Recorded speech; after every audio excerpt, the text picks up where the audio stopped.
სოციალურ ქსელში გავრცელებულმა ერთ-ერთმა პოსტმა დინოპარკის გარშემო ხმაური გამოიწვია. მოქალაქე წერდა, რომ პარკში რუსულენოვანი წარწერებია განთავსებული, ადგილზე კი მომსახურე პერსონალის ნაწილი ქართულად ვერ საუბრობს. სწორედ ამ პოსტის შემდეგ დინოპარკის ტერიტორიას ვეწვიეთ, რათა ადგილზე გაგვერკვია, ვის ეკუთვნის ობიექტი და რამდენად შეესაბამება გავრცელებული ინფორმაცია რეალობას.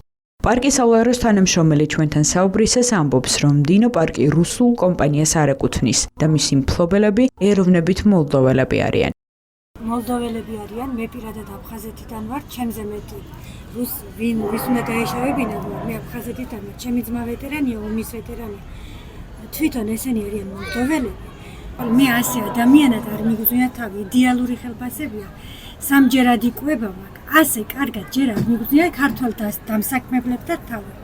რუსები ნამდვილად არ არიან მოლდოველები არიან. აზერბაიჯანიდან ხალხ მუშები ჩამოყვანილი, იმიტომ რომ ქართველებმა გაქურდეს. ადგილზე დაგხვდნენ მშობლებიც, რომლებიც ამბობენ, რომ პარკი ბავშვებისთვის საინტერესო სივრცეა და მათ პირადად პრობლემები არ შექმნიათ. მას შესაბამისი არის ეს რაღაც ახალი სიცოცხლე მიეცა მუშტაიდის პარკს ცოტა განახლდა და აქვე ვცხოვრობ და დიდხანს ველოდებოდი რომ რაღაცა სიახლე მომხდარიყო აქ და განამახალია კარგი არის და მერე დროთა განმავლობაში თუ ისევ მდგომარეობაში დარჩება ძალიან მოსაწონი იქნება. დინოპარკი მუშტაიდის ტერიტორიაზე ცოტა ხნის წინ გაიხსნა. გახსნას წინ რამდენიმე გადადებული თარიღი და მაღალი ფასების შესახებ უკმაყოფილებაც უცხოდა.